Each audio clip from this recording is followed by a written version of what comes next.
ത്രിയേക ദൈവത്തിൻ്റെ അതിപരിശുദ്ധ നാമം വാഴ്ത്തപ്പെടുമാറാകട്ടെ.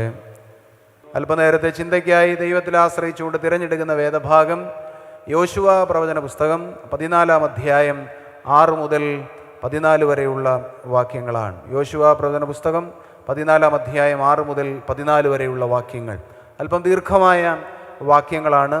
നിങ്ങൾ ശ്രദ്ധയോടുകൂടി ഈ വായിക്കുന്നത് കേട്ടിരിക്കുമല്ലോ. അനന്തരം യഹൂദ മക്കൾ ഗിൽഗാലിൽ യോശുവയുടെ അടുക്കൽ വന്നു. കെനിസ്യനായ യെഫുന്നയുടെ മകൻ കാലേബ് അവനോട് പറഞ്ഞത്, യഹോവ എന്നെയും നിന്നെയും കുറിച്ച് ദൈവപുരുഷനായ മോശയോട് കാദേശ് ബർണയിൽ വെച്ച് പറഞ്ഞ കാര്യം നീ അറിയുന്നുവല്ലോ. യഹോവയുടെ ദാസനായ മോശ കാദേശ് ബർണയിൽ നിന്ന് ദേശത്തെ ഒറ്റുനോക്കുവാൻ എന്നെ അയച്ചപ്പോൾ എനിക്ക് 40 വയസ്സായിരുന്നു. ഞാൻ വന്ന് എൻ്റെ മനോബോധപ്രകാരം അവനോട് മറുപടി പറഞ്ഞു. എന്നോട് കൂടെ പോന്നിരുന്ന സഹോദരന്മാർ ജനത്തിൻ്റെ ഹൃദയം ഉരുകുമാറാക്കി. ഞാനോ എൻ്റെ ദൈവമായ യഹോവയോട് പൂർണ്ണമായി പറ്റി നിന്നു. നീ എൻ്റെ ദൈവമായ യഹോവയോട് പൂർണ്ണമായി പറ്റി നിന്നതുകൊണ്ട് നീ കാൽ വെച്ച ദേശം നിനക്കും നിന്റെ മക്കൾക്കും എന്നേക്കും അവകാശമായിരിക്കുമെന്ന് മോശ അന്ന് സത്യം ചെയ്തു പറഞ്ഞു. മരുഭൂമിയിൽ സഞ്ചരിച്ച കാലത്ത് യഹോവ മോശയോട് ഈ വാക്ക് കൽപ്പിച്ചത് മുതൽ ഈ 45 സംവത്സരത്തോളം എന്നെ ഇതാ താൻ അരുളി ചെയ്തിരുന്നത് പോലെ ജീവനോടെ വെച്ചിരിക്കുന്നു. ഇപ്പോൾ എനിക്ക് 85 വയസ്സായി. മോശ എന്നെ അയച്ച നാളിലെ പോലെ ഇന്നും എനിക്ക് ആരോഗ്യമുണ്ട്. പടവെട്ടുവാനും പോവുകയും വരികയും ചെയ്യുവാനും എൻ്റെ ആരോഗ്യം അന്നത്തെ പോലെ തന്നെ ഇന്നും ഇരിക്കുന്നു. ആകയാൽ യഹോവ അന്ന് കൽപ്പിച്ച ഈ മല ഇപ്പോൾ എനിക്ക് തരിക. അനാക്യർ അവിടെ ഉണ്ടെന്നും പട്ടണങ്ങൾ വലിപ്പവും ഉറപ്പുമുള്ളവയെന്നും നീ അന്ന് കേട്ടിട്ടുണ്ടല്ലോ. യഹോവ എന്നോട് കൂടെ ഉണ്ടെങ്കിൽ ഞാൻ അരുളി ചെയ്തതുപോലെ അവരെ ഓടിച്ചു കളയും. അപ്പോൾ യോശുവ അവനെ അനുഗ്രഹിച്ചു. ഹെബ്രോൻ മല യെഫുന്നയുടെ മകനായ കാലേബിന് അവകാശമായി കൊടുത്തു. കർത്താവിൽ സ്നേഹമുള്ളവരെ, ഇസ്രായേൽ മക്കളുടെ മരുപ്രയാണ യാത്രയിൽ അവരെ വഴി നടത്തുവാൻ തക്കവണ്ണം അവരുടെ ഇടയിൽ നിന്ന് തന്നെയാണ് യഹോവയാകുന്ന ദൈവം നേതാക്കന്മാരെ എഴുന്നേൽപ്പിച്ചതെന്ന് നമുക്കറിയാം. വേറെ എവിടെ നിന്നെങ്കിലും കെട്ടിക്കൊണ്ടുവന്ന് ഇറക്കിയ നേതാക്കന്മാരല്ല. അവരോടുകൂടെ സഞ്ചാരികളായി കൂടെ നടന്ന ആളുകളിൽ നിന്ന് തന്നെയാണ് യഹോവയാകുന്ന ദൈവം അവരുടെ തലവന്മാരെ നിയമിക്കുകയും അവരുടെ തലവന്മാരെ അവർക്കായി നിയമിച്ച് നൽകുകയും ചെയ്തത്. ഇങ്ങനെ അവരുടെ തലവന്മാരായി നിന്ന ആളുകളുടെ പേരുകൾ ഒന്ന് പരിശോധിച്ചാൽ വളരെ പെട്ടെന്ന് നമ്മുടെ മനസ്സിലേക്ക് ഓടി വരുന്നത് മോശയുടെ പേരും അഹറോൻ്റെ പേരും അതിനോടൊപ്പം തന്നെ യോശുവയുടെ പേരും ഒക്കെ മാത്രമാണ്. എന്നാൽ ഇവർ മാത്രമല്ല ദൈവജനത്തെ വാഗ്ദത്ത ദേശമാകുന്ന കാനാനിലേക്ക് വഴി നടത്തിയത്. അത് പുറപ്പാട് ചരിത്രം പരിശോധിക്കുമ്പോൾ നമുക്ക് മനസ്സിലാകുന്ന കാര്യമാണ്. ഇവരുടെ പേരിൻ്റെ മുമ്പിൽ നിഷ്പ്രഭരായി പോയ വേറെ സാധാരണക്കാരായ ചില ആളുകളുണ്ട്. അത് പലപ്പോഴും അങ്ങനെയാണ്. മിക്കവാറും വലിയ വലിയ കാര്യങ്ങൾ ഇടപെടുമ്പോൾ ആ വലിയ കാര്യങ്ങളിൽ ചെറുതായ കാര്യങ്ങളൊക്കെ ചെയ്ത് അതിനെ വിജയത്തിലേക്ക് എത്തിച്ച പലരുടെയും പേരുകൾ ഒരുപക്ഷെ മറന്നുപോയെന്ന് വരാം, കാലം അത് മറച്ചു വെച്ചു എന്ന് വരാം. എന്നാൽ അതിൻ്റെ അർത്ഥം ഇവരാരും ഇതുമായി ചേർന്ന് നിന്നില്ല എന്നല്ല. അവരുടെയൊക്കെ പ്രയത്നവും അധ്വാനവും ഒക്കെ നിമിത്തമാണ് വലിയ ഉദ്യമങ്ങൾ വിജയിച്ചിട്ടുള്ളത് എന്നുള്ളത് തന്നെയാണ് യാഥാർത്ഥ്യം. എന്നാൽ ചിലരുടെ പേരുകൾക്ക് മുമ്പിൽ ചിലർ നിഷ്പ്രഭരായി പോകും. അപ്രകാരം നിഷ്പ്രഭനായി പോയ ഒരു മനുഷ്യനാണ് വിശുദ്ധ വേദപുസ്തകത്തിൽ നാം പരിചയപ്പെടുന്ന ഈ ദീർഘമായ സംഭാഷണം നടത്തിയ കാലേബ് എന്ന് പറയുന്ന മനുഷ്യൻ. ഈ കാലേബിനെ പറ്റിയുള്ള ആദ്യത്തെ പരാമർശം നാം കാണുന്നത് സംഖ്യാപുസ്തകം 13-ാമത്തെ അധ്യായത്തിലാണ്. സംഖ്യാപുസ്തകം 13-ാമത്തെ അധ്യായത്തിൽ നാം എന്താ കാണുന്നത്? അവിടെ ഇങ്ങനെയാണ് രേഖപ്പെടുത്തിയിരിക്കുന്നത്: യഹോവയാകുന്ന ദൈവം മോശയോട് അരുളി ചെയ്തതനുസരിച്ച് വാഗ്ദത്ത ദേശമാകുന്ന കാനാൻ ഒറ്റുനോക്കുവാൻ തക്കവണ്ണം 12 ഗോത്രങ്ങളിൽ നിന്ന് പ്രതിനിധികൾ അയക്കപ്പെട്ടപ്പോൾ പിൽക്കാലത്ത് ദാവീദിൻ്റെയും യേശുവിൻ്റെയും ഒക്കെ ഗോത്രമെന്ന് വിളിക്കപ്പെട്ട യഹൂദാ ഗോത്രത്തിൽ നിന്ന് തെരഞ്ഞെടുക്കപ്പെട്ട അയക്കപ്പെട്ട ആളാണ് ഈ കാലേബ്. യഹോവയാകുന്ന ദൈവം ഈ മനുഷ്യനെ ഒത്തിരി ഇഷ്ടപ്പെട്ടിരുന്നു. അത് രേഖപ്പെടുത്തിയിരിക്കുന്നത് സംഖ്യാപുസ്തകം 14-ാം അധ്യായം 24 മുതലുള്ള വാക്യങ്ങളിലാണ്. അവിടെ എഴുതിയിരിക്കുന്നത് ഇങ്ങനെയാണ്: എൻ്റെ ദാസനാകുന്ന കാലേബോ അവന് വേറൊരു സ്വഭാവമുള്ളത് കൊണ്ടും എന്നെ പൂർണ്ണമായി അനുസരിച്ചിരുന്നത് കൊണ്ടും അവൻ പോയിരുന്ന ദേശത്തേക്ക് ഞാൻ അവനെ എത്തിക്കും, അവൻ്റെ സന്തതി അത് കൈവശമാക്കും. അവിടെ രേഖപ്പെടുത്തിയിരിക്കുന്നത് ഇങ്ങനെയാണ്: എൻ്റെ ദാസനാകുന്ന കാലേബോ അവന് വേറൊരു സ്വഭാവമുണ്ട്. അത് മാത്രമല്ല, അവൻ പൂർണ്ണമായി എന്നെ അനുസരിക്കുന്നവനാണ്. അതുകൊണ്ട് അവൻ എവിടെ പോകുവാനാണോ ഇറങ്ങിയത് അവിടേക്ക് ഞാൻ അവനെ എത്തിക്കുമെന്നുള്ളത് മാത്രമല്ല, അവൻ്റെ സന്തതി ആ ദേശം കൈവശമാക്കുകയും ചെയ്യും. യഹോവയാകുന്ന ദൈവത്തിൻ്റെ വായിൽ നിന്ന് ആശ്വാസകരമാകുന്ന ഒരു അരുളപ്പാട് കേട്ട മനുഷ്യനാണ് കാലേബ്. ഇത് വളരെ പെട്ടെന്ന് സംഭവിക്കുന്ന കാര്യമൊന്നുമല്ല. യഹോവയാകുന്ന ദൈവം അങ്ങനെ ഒരു മനുഷ്യനെ ഇഷ്ടപ്പെട്ടു എന്ന് പറയുന്നത് വളരെ പ്രയാസകരമാകുന്ന കാര്യമാണ്. 18 മുതലുള്ള സങ്കീർത്തനങ്ങളിൽ യഹോവയാകുന്ന ദൈവത്തിൻ്റെ പ്രത്യേകത നമ്മൾ വായിക്കുന്നുണ്ട്. അവിടെ പറയുന്നത് എന്താ? യഹോവയാകുന്ന ദൈവം കാറ്റിൻ ചിറകിലിരുന്ന് സഞ്ചരിച്ചു, അഗ്നിജ്വാലയിൽ വെളിപ്പെട്ടു, ഇടിമുഴക്കത്തിൽ കൂടെ സംസാരിച്ചു, വനപർവ്വങ്ങളെയൊക്കെ തൻ്റെ നിശ്വാസത്താൽ ചുട്ട് ചാമ്പലാക്കി.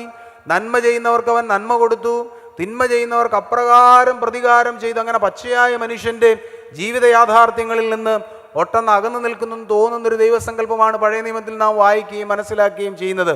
അതുകൊണ്ട് തന്നെയാണ് അവർക്ക് യഹോവയുടെ നാമം നാവിന്മേൽ വ്യഥ എടുക്കുവാൻ തക്കവണ്ണം ഭയമായിരുന്നു. അവൻ്റെ സാന്നിധ്യത്തിൻ്റെ പ്രതീകമാകുന്ന സാക്ഷിയിൻ പെട്ടകത്തോട് അടുത്തു വരുവാൻ തക്കവണ്ണം അവർക്ക് ഭയമായിരുന്നു. കാരണം ദൈവം ദഹിപ്പിക്കുന്ന അഗ്നിയാണെന്ന് അവർക്ക് കൃത്യമാകുന്ന ബോധ്യമുണ്ടായിരുന്നു. അപ്പോൾ അങ്ങനെയുള്ള യഹോവയാകുന്ന ദൈവം ഒരു സാധാരണ മനുഷ്യനെ പറ്റി, വലുതായി അറിയപ്പെടാത്തൊരു മനുഷ്യനെ പറ്റി പറയുകയാണ്, ഇവൻ എനിക്ക് പ്രിയപ്പെട്ടവനാണ്, അവൻ എന്നോട് പരിപൂർണമായി പറ്റിച്ചേർന്ന് നിൽക്കുന്നവനാണ്, അവന് വേറൊരു സ്വഭാവമുള്ളവനാണ്, അതുകൊണ്ട് ഞാൻ അവനിൽ പ്രിയപ്പെടുന്നു, അവനെ ഇഷ്ടപ്പെടുന്നു എന്ന് യഹോവയാകുന്ന ദൈവം വലിയ സന്തോഷത്തോടുകൂടി ഇവിടെ പറയുകയാണ്. നിങ്ങൾക്കറിയാമോ, സുറിയാനി പിതാക്കന്മാരായ അബ്രഹാത്തും സെറൂഗിലെ യാക്കോബും ഒക്കെ കൃത്യമായി രേഖപ്പെടുത്തിയിട്ടുണ്ട്. അതിവിശുദ്ധ വിശ്വാസം ആരംഭം മുതൽ അവസാനം വരെ കാത്ത മഹിമയുള്ള വിശുദ്ധന്മാർ വളരെ എണ്ണത്തിൽ ഒതുങ്ങാവുന്നവർ മാത്രമേ ഉള്ളൂ. ഇത് വിശുദ്ധ വേദപുസ്തകം വായിക്കുന്ന നിങ്ങൾക്കറിയാവുന്നതാണ്. എങ്ങനെയാണ് വിശ്വാസത്തിലേക്കും വിശുദ്ധിയിലേക്കും ബഹുജാതികൾ പ്രവേശിച്ചത്? 2 തരത്തിലുള്ള വിശുദ്ധന്മാരെ വിശുദ്ധ വേദപുസ്തകത്തിൽ നമുക്ക് പരിചയപ്പെടാൻ സാധിക്കും. ഒന്ന്, വീണുപോയിട്ട് വിശുദ്ധരായ മനുഷ്യരുണ്ട്, ദാവീദിനെ പോലെ, അതിനോടൊപ്പം തന്നെ ശലോമോനെ പോലെ, പത്രോസിനെ പോലെ ഒക്കെ വീണുപോയി പിന്നീട് അനുതപിച്ച് വിശുദ്ധരായ ഒത്തിരി മനുഷ്യരുണ്ട്. എന്നാൽ ദൈവം നൽകിയ വിശുദ്ധി അതാരംഭം മുതൽ അവസാനം വരെ കാത്ത മഹിമയുള്ള വിശുദ്ധന്മാരുമുണ്ട്. അങ്ങനെയുള്ളവരുടെ പേരുകളും തിരുവചനത്തിൽ നമുക്ക് വായിക്കാൻ സാധിക്കും. അത് ഹാനോക്ക് അതിൽ ഉൾപ്പെട്ടിട്ടുള്ള ആളാണ്, യോശുവ അതിൽ ഉൾപ്പെട്ടിട്ടുള്ള ആളാണ്, പഴയ നിയമത്തിലെ യോസഫ് അതിൽ ഉൾപ്പെട്ടിട്ടുള്ള ആളാണ്, ദാനിയേൽ അതിൽ ഉൾപ്പെട്ടിട്ടുള്ള ആളാണ്, തീച്ചൂളയിൽ എറിയപ്പെട്ട 3 പൈതങ്ങൾ അതിൽ ഉൾപ്പെട്ടിട്ടുള്ള ആളുകളാണ്. അവസാനം വരുന്ന വാഗ്ദത്ത ദേശമാകുന്ന കാനാനിലേക്ക് എത്തുവാൻ തക്കോണം കാല് നീട്ടിവെച്ച് നടന്നാൽ ഒരു 40 ദിവസം കൊണ്ടെത്താവുന്ന ദൂരമൊക്കെ ഉള്ളൂ. അതിനപ്പുറത്തേക്ക് വലിയ ദൂരത്തിലൊന്നുമല്ല ഈ നിങ്ങൾ ഭയപ്പെടേണ്ട, വരുവീൻ, നമുക്ക് ആ ദേശം കൈവശമാക്കാം. യഹോവയാകുന്ന ദൈവം നമ്മോട് കൂടെ ഉണ്ടെങ്കിൽ നമുക്ക് അവരെ ഓടിച്ചു കളയുവാൻ സാധിക്കും, ആ ദേശം നമുക്ക് കൈവശമാക്കാം. ഇത് കേൾക്കുമ്പോൾ വീണ്ടും യോശുവ ചേർന്നെന്ന് പറയുകയാണ്, അവർ 2 പേരും ചേർന്നെന്ന് പറയുകയാണ്, നമുക്ക് സാധിക്കും, ദൈവം നമ്മോട് കൂടെ ഉണ്ടെങ്കിൽ ഈ ദേശം നമുക്ക് അവകാശമാക്കുവാൻ തക്കവണ്ണം സാധിക്കും. അതുകൊണ്ടാണ് ഞാൻ പറഞ്ഞത്, നിരാശയുടെ പടുകുഴിയിലായിപ്പോയ ഒരു ജനതയെ പ്രത്യാശയുടെ തിരുനാളം കൊണ്ട് ശക്തിപ്പെടുത്തുവാൻ തക്കവണ്ണം കാലേബ് ആഗ്രഹിച്ചു. പക്ഷെ ജനത അത് കേട്ടില്ല. അതാണ് വേദപുസ്തക ചരിത്രം കൃത്യമായി സാക്ഷിക്കുന്നത്. ജനത അത് കേട്ടില്ല. നമ്മളെപ്പോഴും ഭൂരിപക്ഷത്തിൻ്റെ അഭിപ്രായം ശരിയാണെന്ന് വിചാരിക്കുന്നവരാണ്. പക്ഷേ ചില കാര്യങ്ങളിൽ ഭൂരിപക്ഷത്തിൻ്റെ അഭിപ്രായം ശരിയാകണമെന്ന് യാതൊരു നിർബന്ധവുമില്ല. ന്യൂനപക്ഷത്തിൻ്റെ അഭിപ്രായമായിരിക്കും മിക്കവാറും ശരിയാകുന്നത് അത്രയും. അത് വിശുദ്ധ വേദപുസ്തകത്തിൽ ഉടനീളം പരിശോധിക്കുമ്പോൾ ഇങ്ങനെയുള്ള ചില വെട്ടങ്ങൾ നമുക്ക് കാണുവാൻ തക്കവണ്ണം സാധിക്കും. യേശുക്രിസ്തുവിനെ കുരിശിക്കുക എന്നുള്ളത് ഭൂരിപക്ഷത്തിൻ്റെ അഭിപ്രായമാണ്. പക്ഷേ ആ ഭൂരിപക്ഷത്തിൻ്റെ അഭിപ്രായം ശരിയായ അഭിപ്രായം ആയിരുന്നില്ല. ഞങ്ങൾക്ക് ആരാധിക്കുവാൻ തക്കവണ്ണം കാളക്കുട്ടിയെ ഉണ്ടാക്കി തരിക എന്നുള്ളത് അഹറോന്റെ മുമ്പിലുള്ള ഭൂരിപക്ഷത്തിൻ്റെ അഭിപ്രായമായിരുന്നു. ഭൂരിപക്ഷത്തിൻ്റെ അഭിപ്രായത്തിനാണ് അഹറോൻ ചെവി കൊടുത്തത്. പക്ഷേ ഭൂരിപക്ഷത്തിൻ്റെ അഭിപ്രായത്തെ യഹോവയാകുന്ന ദൈവം മാനിക്കുന്നതായി നാം പഴയ നിയമ പുസ്തകത്തിൽ വായിക്കുന്നില്ല.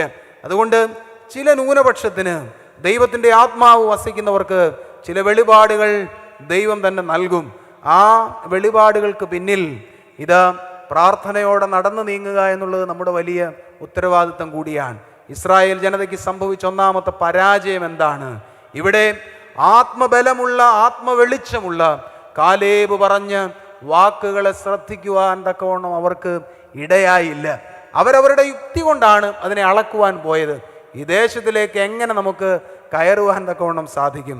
അവിടെ ചെന്നാൽ നിവാസികൾ നമ്മെ കൊന്നുകളയുന്നവരാണ്, അതുകൊണ്ട് തിരികെ പോകാം എന്നുള്ള 10 പേരുടെ വാക്കുകളാണ് അവർ കേട്ടത്. പക്ഷേ കാലേബ നിരാശയുടെ പടുകുഴിയിൽ പ്രത്യാശയുടെ തിരി തെളിയിക്കുവാൻ ശ്രമിച്ചവനാണ്. ഇങ്ങനെ നാം ആയിരിക്കുന്ന ഇടങ്ങളിലൊക്കെ പ്രത്യാശയുടെ തിരി തെളിയിക്കുവാൻ ശ്രമിച്ചാൽ മതി. ദൈവം നമ്മെ വളരെ സ്നേഹത്തോടെ തൻ്റെ മാറോട് ചേർത്ത് നിർത്തും. നമ്മുടെ സംഭാഷണങ്ങളും അഭിപ്രായങ്ങളും ഒരുപക്ഷെ ആരും കേൾക്കണമെന്ന് നിർബന്ധമൊന്നുമില്ല, നമ്മൾ പറയുന്ന കാര്യങ്ങൾ അംഗീകരിക്കപ്പെടണമെന്നുമില്ല. പക്ഷെ ദൈവസന്നിധിയിൽ അതിന് വിലയും നിലയും മാന്യതയും ഒക്കെ ഉണ്ടാകും എന്നുള്ളതിന് യാതൊരു സംശയവും വേണ്ട. ഇത് നിരാശയുടെ പടുകുഴിയിൽ അവൻ പ്രത്യാശയുടെ തിരുനാളം തെളിയിക്കുന്നു. പ്രിയപ്പെട്ടവരെ, യഹോവ ഇഷ്ടപ്പെടുന്നത് ഇങ്ങനെയുള്ള മനുഷ്യരെയാണ്. വാക്കുകൾ കൊണ്ടും സാന്നിധ്യം കൊണ്ടും ജീവിതം കൊണ്ടും അനേകർക്ക് പ്രകാശമായി മാറുവാൻ തക്കവണ്ണം സാധിക്കുന്ന മനുഷ്യരെ. ഒരു മനുഷ്യന് കിട്ടാവുന്ന ഏറ്റവും വലിയ ബലം എന്താണ്? ഭാരത പാരമ്പര്യത്തിൽ പറയുന്നത് ഒരു മനുഷ്യന് കിട്ടാവുന്ന ഏറ്റവും വലിയ ബലമെന്ന് പറയുന്നത് ദൈവാശ്രയത്തോടു കൂടിയ ഇച്ഛാശക്തിയാണ്. ദൈവാശ്രയത്തോടു കൂടിയ ഇച്ഛാശക്തി. നിർഭാഗ്യം എന്ന് പറയട്ടെ, നമുക്കില്ലാതെ പോകുന്നത് അത്രയും അതാണ്. ദൈവാശ്രയം ഇല്ല, ഇച്ഛാശക്തി ലവലേശമില്ല. ചില മനുഷ്യർക്ക് ഇച്ഛാശക്തി ഉണ്ട്, ദൈവാശ്രയം ഇല്ല. ദൈവാശ്രയത്തോടു കൂടിയ ഇച്ഛാശക്തിയുള്ള മനുഷ്യർക്ക് മാത്രമേ ഈ ലോക ജീവിതത്തിൽ ഏറ്റെടുക്കുന്ന എല്ലാ ഉത്തരവാദിത്വങ്ങളും പൂർത്തിയാക്കുവാൻ തക്കവണ്ണം സാധിക്കുകയുള്ളൂ. നമുക്ക് ദൈവാശ്രയം ഇല്ലാത്തത് കൊണ്ട്, ദൈവാശ്രയത്തോടു കൂടി ഇച്ഛാശക്തി ഇല്ലാത്തത് കൊണ്ട് നിരാശ വല്ലാതെ നമ്മുടെ ഇടങ്ങളിൽ ഇങ്ങനെ പടരുകയാണ്. ഡോക്ടർ ബി ഇക്ബാൽ സാറ് കഴിഞ്ഞ കുറച്ചു കാലത്തിന് മുമ്പ് എഴുതിയൊരു കുറിപ്പ് നിങ്ങളും ശ്രദ്ധിച്ചിട്ടുണ്ടാകും. കേരളത്തിൽ ഈ പുതിയ വർഷങ്ങളിൽ കടന്നു വരുവാൻ തക്കവണ്ണം 1-ാം സ്ഥാനത്ത് എത്തുവാൻ തക്കവണ്ണം സാധ്യതയുള്ള രോഗമേതാണ്? അദ്ദേഹം പറയുകയാണ്, ഇതുവരെ ഹൃദ്രോഗമായിരുന്നു, എന്നാൽ ഇനി അതല്ല, ഡിപ്രഷനാണ്, നിരാശാരോഗമാണ് ഒരുമാതിരിപ്പെട്ട എല്ലാ മനുഷ്യരെയും ബാധിക്കുവാൻ തക്കവണ്ണം പോകുന്നത്. നമ്മൾ ഈ വലിയ കോവിഡിൻ്റെ ആ ഒരു വലിയ കരാളഹസ്തത്തിൽ നിന്ന് മുക്തമായിക്കൊണ്ടിരിക്കുന്നതേ ഉള്ളൂ. അത് തകർത്ത സാമ്പത്തിക വ്യവസ്ഥിതി, അത് തകർത്തതാകുന്ന നമ്മളുടെ ജീവിത വ്യാപാരങ്ങൾ, അത് തകർത്തതാകുന്ന നമ്മുടെ ജീവിതത്തിൻ്റെ ഗതിവേഗങ്ങൾ, ഇവയൊക്കെ തിരികെ പിടിച്ചുകൊണ്ടിരിക്കുന്നതേ ഉള്ളൂ. സത്യത്തിൽ നമ്മുടെ സാമ്പത്തിക വിദഗ്ധരൊക്കെ പറയുന്നത് ഒരു 10-20 വർഷം കൂടി വേണ്ടി വരും നമ്മളൊന്ന് ഇതിൽ നിന്ന് കരകയറുവാൻ തക്കവണ്ണം. സത്യത്തിൽ നമ്മളുടെ ചെറിയ ചെറിയ ഭവനങ്ങളെ പോലും ഇത് വല്ലാതെ ബാധിച്ചിട്ടുണ്ട്. നമ്മളുടെ ഈ കോവിഡ് കാലത്തിന് ശേഷം നിരാശാരോഗം ബാധിച്ച് ഭവനങ്ങളിൽ ഒറ്റപ്പെട്ടു പോയ മനുഷ്യരുണ്ട്. മറ്റാരോടും ദുരിതങ്ങൾ പറയുവാൻ സാധ്യമാകാതെ ഈ ലോക ജീവിതത്തിൽ നിന്ന് കടന്നുപോയ മനുഷ്യരുണ്ട്. അതിൻ്റെ വേദനകളിലും വ്യഥകളിലും ഒക്കെയായ മാനസിക പ്രയാസം അനുഭവിക്കുന്ന ഒത്തിരി മനുഷ്യർ പലയിടങ്ങളിലുണ്ട്. അപ്പോൾ ഇങ്ങനെ നിരാശ പലയിടങ്ങളിൽ ഇങ്ങനെ പെരുകിക്കൊണ്ടിരിക്കുകയാണ്. അതുകൊണ്ടാണ് അദ്ദേഹം പറഞ്ഞത്, ഇനി കേരള നാട്ടിൽ രൂപപ്പെട്ടു വരുവാൻ തക്കവണ്ണം സാധ്യമാകുന്ന പ്രബലമാകുന്നൊരു രോഗമെന്ന് പറയുന്നത് ഡിപ്രഷനാണ്. കേൾക്കുന്ന പ്രിയമുള്ളവരെ, നമുക്കെങ്ങനെയാണ് ഇതിനെ അതിജീവിക്കുവാൻ തക്കവണ്ണം സാധിക്കുന്നത്? ബുദ്ധന്മാർ എപ്പോഴും 3 ഉപദേശങ്ങൾ സന്യാസാർത്ഥികളായി കടന്നു വരുന്ന മനുഷ്യർക്ക് കൊടുക്കും. അവരോട് പറയും, നിങ്ങളുടെ ജീവിതത്തിൽ പ്രയാസവും അതിനോടൊപ്പം തന്നെ വേദനകളും നിങ്ങളെ തകർത്ത് കളയാതിരിക്കുവാൻ തക്കവണ്ണം 3 കാര്യങ്ങൾ എപ്പോഴും നിങ്ങൾ ശ്രദ്ധിക്കണം. ഒന്നാമതായി ശ്രദ്ധിക്കേണ്ടത്, എപ്പോഴും പറയണം, ഈ പരിമിതിയെ മറികടക്കാൻ തക്കവണ്ണം എനിക്ക് സാധിക്കും. എപ്പോഴും പറയണം, ഈ പരിമിതിയെ മറികടക്കുവാൻ തക്കവണ്ണം എനിക്ക് സാധിക്കും. നമ്മുടെ വർത്തമാന സഭയിലെ ഒരു അച്ഛൻ എഴുതിയിട്ടുള്ള പാട്ട് ഏറെ ശ്രദ്ധാർഹമായൊരു പാട്ടാണല്ലോ, ഒരു മഴയും തോരാതിരുന്നിട്ടില്ല. ഒരു യാഥാർത്ഥ്യമാണ്. ഈ പരിമിതിയെ മറികടക്കുവാൻ തക്കവണ്ണം നമുക്ക് സാധിക്കും. എപ്പോഴും പറയാൻ തക്കവണ്ണം ഇടയാകണം. നിർഭാഗ്യം എന്ന് പറയട്ടെ, നമ്മുടെ ജീവിതത്തിൽ നമ്മൾ ശ്രദ്ധിക്കുന്ന മുഴുവൻ പരിമിതിയെ മറികടക്കാനൊന്നും അല്ല, പരിധിയെ മറികടക്കാനാണ്. നമ്മുടെ കുഞ്ഞുങ്ങൾ ശ്രദ്ധിക്കുന്നതും പരിധിയെ മറികടക്കാനാണ്. ആവർത്തന പുസ്തകത്തിൽ കാണുമല്ലോ, പൂർവികന്മാരായിട്ടിട്ടുള്ള അതിരുകളെ നിങ്ങൾ മറികടക്കരുത്, അങ്ങനെയാണ് എഴുതിയിരിക്കുന്നത്. എല്ലായിടത്തും ഒരു പരിധി നിശ്ചയിക്കപ്പെട്ടിട്ടുണ്ട്. അത് സ്ത്രീ പുരുഷ ബന്ധത്തിലുണ്ട്, വൈദികരും ജനങ്ങളുമായുള്ള ബന്ധത്തിലുണ്ട്, അതിനോടൊപ്പം തന്നെ ഇടവകയുമായുള്ള ബന്ധത്തിലുണ്ട്. അങ്ങനെ എല്ലാത്തിലും ഒരു പരിധിയുണ്ട്. ആ പരിധി എവിടെ മറികടക്കുന്നത് പാപമാണ്. അതുകൊണ്ടാണ് സുറിയാനി പിതാക്കന്മാർ പാപം, സിൻ എന്നുള്ളതിനെ നിർവചിച്ചത് ഒറ്റ വാക്കിലാണ്, ട്രസ്പാസിങ് ദ ലിമിറ്റ്. എവിടെയാണോ പരിധി മറികടക്കുന്നത് അതെല്ലാം പാപമാണ്, അതെല്ലാം പാപമാണ്. അപ്പം നമ്മൾ പരിമിതികളെ മറികടക്കാനാണ് ശ്രദ്ധിക്കേണ്ടത്. പരിമിതികളെ, ജീവിതത്തിൽ കടന്നു വരുന്ന വേദനകൾ, രോഗങ്ങൾ, ഭാരങ്ങൾ അവയൊക്കെ പരിമിതി സൃഷ്ടിക്കുമ്പോൾ ആ പരിമിതിയെ മറികടക്കാൻ ശ്രദ്ധിക്കണം. അല്ലാതെ പരിധി മറികടന്ന് പോകാണ്ടൊക്കെ ഒന്നും ഇഷ്ടപ്പെടരുത്. നമ്മുടെ നിർഭാഗ്യവശാൽ നമ്മുടെ കാലത്ത് മുഴുവൻ പരിധി മറികടക്കുകയാണ്. നിങ്ങൾക്കറിയാവും, നമ്മുടെ കുഞ്ഞുങ്ങളൊക്കെ ഇപ്പോൾ ഈ തിരക്ക് പിടിച്ച ഈ ഒരു സമൂഹത്തിലേക്ക് ഇറങ്ങിച്ചെന്ന് ഇപ്പോൾ ചെയ്തുകൊണ്ടിരിക്കുന്ന കാര്യങ്ങളൊക്കെ ഇൻസ്റ്റഗ്രാമിലും അതിനോടൊപ്പം തന്നെ യൂട്യൂബിലും ഫേസ്ബുക്കിലും ഒക്കെ റീൽസായിട്ട് നമ്മൾ കണ്ടുകൊണ്ടിരിക്കുകയാണ്. നമ്മുടെ ഒരു കാലത്ത് നാക്കുകൊണ്ട് പോലും പറയുവാൻ അറച്ചിരുന്ന പല അശ്ലീല ചോദ്യങ്ങളും ഒരു മടിയും കൂടാതെ മൈക്കെടുത്ത് വെച്ച് ചോദിക്കാനും ദ്വയാർത്ഥമുള്ള ചോദ്യങ്ങളാണ്. അതിന് നേരെ ചൊവ്വേ മറുപടി കൊടുക്കാൻ പറ്റത്തില്ല. ദ്വയാർത്ഥമുള്ള ചോദ്യങ്ങൾ ഒരു മടിയും കൂടാതെ 10-60 പേര് കൂടി നിൽക്കുന്ന, അതിനകത്ത് ഈ ചോദിക്കുന്ന ആളുടെ അപ്പൻ്റെ പ്രായമുള്ള അല്ലെങ്കിൽ മുത്തച്ഛൻ്റെ പ്രായമുള്ള മനുഷ്യർ വരെ നിൽക്കുന്നിടത്താണ് യാതൊരു മടിയും കൂടാതെ ദ്വയാർത്ഥമുള്ള ചോദ്യങ്ങൾ ചോദിക്കുന്നത്. ചോദിച്ചിട്ട് അത് ചോദിക്കാണ്ടൊക്കെ ഉള്ള യാതൊരു മടിയും കാണിക്കാതെ, അതിൻ്റെ അശ്ലീലം കലർന്ന ഉത്തരം പറയുവാണ്ടൊക്കെ യാതൊരു മടിയും കാണിക്കാതെ, വിശുദ്ധ വേദപുസ്തകത്തിൽ എഴുതിയിരിക്കുന്നത് പോലെ ലജ്ജയായതെല്ലാം മാനമെന്ന് കരുതി ജീവിക്കുന്ന ഒരു സമൂഹത്തിലാണ് നമ്മളൊക്കെ ഇപ്പോൾ ഇങ്ങനെ പദമൂന്നിക്കൊണ്ട് ഇരിക്കുന്നത്. നമ്മൾ സന്ധ്യാപ്രാർത്ഥനയെ കുറച്ച് മുമ്പും ചൊല്ലിയൊരു വരിയുണ്ട്. എത്രയോ ദർശനത്തോടെയാണ് പിതാക്കന്മാരൊക്കെ ഈ വരി എഴുതിയത്. അവിടെ ചൊല്ലിയത് ഇങ്ങനെയാണ്: ധാർമ്മികരെ പോലും വീഴിക്കാൻ വഴി നോക്കുന്നു. അങ്ങനെയാണ് ചൊല്ലിയത്. ഇതൊരു യാഥാർത്ഥ്യമാണ്. നന്മയിൽ ജീവിക്കാൻ ആഗ്രഹിക്കുന്ന മനുഷ്യനെ കൂടെ വലിച്ച് പാപത്തിലേക്ക് കൊണ്ടുപോകുന്നൊരു ലോകത്തിലാണ് നാം ജീവിക്കുന്നത്. നന്മയിൽ ജീവിക്കുവാൻ ആഗ്രഹിക്കുന്ന മനുഷ്യനെ കൂടെ വലിച്ച് പാപത്തിലേക്ക് കൊണ്ടുപോവുക എന്നുള്ളത്. ഇബ്സൻ്റെ ഒരു നാടകമുണ്ട്, ബ്രാൻഡ് എന്നാണ് നാടകത്തിൻ്റെ പേര്. അതൊരു വൈദികൻ്റെ പേരാണ്. ബ്രാൻഡ് എന്ന് പറയുന്ന ഒരു വൈദികനുണ്ട്. ഈ ബ്രാൻഡ് എന്ന് പറയുന്ന വൈദികൻ ഒരു കൊച്ചു ദേവാലയത്തിലെ വികാരിയാണ്. ഈ മനുഷ്യൻ എപ്പോഴും അതീന്ദ്രിയമാകുന്ന ദർശനങ്ങളൊക്കെ തനിക്കുണ്ടാകുന്നു എന്ന് അവകാശപ്പെടുന്ന ആളാണ്. അപ്പോൾ അവിടെയുള്ള ആരാധനയെ കൂടി വരുമ്പോൾ അദ്ദേഹം ഇങ്ങനെ ജനത്തോട് ദൈവം നൽകുന്ന വെളിപാടുകളൊക്കെ പറഞ്ഞുകൊണ്ടേയിരിക്കും, ഇങ്ങനെ പറഞ്ഞു കൊടുത്തുകൊണ്ടേയിരിക്കും. അപ്പോൾ ഒരു ബലി അർപ്പിച്ചുകൊണ്ടിരുന്ന സമയത്ത് ഒരു ദിവസം ഇദ്ദേഹത്തോട് ദൈവം പറഞ്ഞു, നീ നിൻ്റെ ഈ ജനതയെ മുഴുവനും കൂട്ടിക്കൊണ്ട് ഈ വലിയ മലയുടെ മുകളിലേക്ക് കയറിപ്പോവുക. മലയുടെ മുകളിൽ വെച്ച് ഞാൻ നിനക്ക് അരുളപ്പാട് നൽകുന്നതായിരിക്കും. ഈ ജനതയെ മുഴുവനും വിളിച്ചുകൊണ്ട് പോവുക എന്ന് പറഞ്ഞു. അപ്പോൾ അച്ഛൻ വിശുദ്ധ കുർബാന പൂർത്തീകരിച്ചിട്ട് ജനത്തോട് പറഞ്ഞു, ദൈവം എന്നോട് അരുളപ്പാട് പറഞ്ഞു, നമുക്ക് യാത്ര പോകാം, ഈ മലയുടെ മുകളിൽ വെച്ച് അവൻ നമുക്ക് ദർശനം തരുമെന്ന് പറഞ്ഞു. ഈ ജനത എല്ലാം ഈ പ്രായം ചെന്ന വൃദ്ധനായ വൈദികൻ്റെ പിറകെ ഇങ്ങനെ യാത്ര തുടങ്ങി. നമ്മളാണെങ്കിൽ പോവുകയില്ല എന്നുള്ളത് ഈ കഥയുടെ വേറൊരു ഭാഗം. പക്ഷേ ഈ ജനത മുഴുവനും യാത്ര ഇങ്ങനെ തുടർന്നു. അവരിങ്ങനെ യാത്ര ചെയ്ത് ദിവസങ്ങൾ പിന്നിടുകയാണ്. ദിവസങ്ങൾ പിന്നിടുമ്പോൾ സ്വാഭാവികമായും പിണക്കവും പരാതിയും പിറുപിറുപ്പുകളും ബഹളങ്ങളും ഒക്കെ സ്വാഭാവികമായും ഉണ്ടായി വരും. അപ്പോൾ ഇവർ ഇങ്ങനെ ബഹളം വെക്കുകയാണ്. പിന്നെ 2 ഗ്രൂപ്പായി മാറി. അച്ഛൻ്റെ കൂടെ നിൽക്കുന്നൊരു ഗ്രൂപ്പും അച്ഛനെ എതിർക്കുന്ന ഒരു ഗ്രൂപ്പും. ഈ അച്ഛനെ എതിർക്കുന്ന ഗ്രൂപ്പ് അച്ഛനെ ഭേദ്യം ചെയ്യുവാൻ വരെ തുടങ്ങുന്നുണ്ട്. ഈ മനുഷ്യന് ഭ്രാന്താണ്. ഇന്നത്തെ വിശുദ്ധ ഏവൻഗേലിയൻ ഭാഗത്ത് നമ്മൾ വായിച്ചത് അതാണല്ലോ.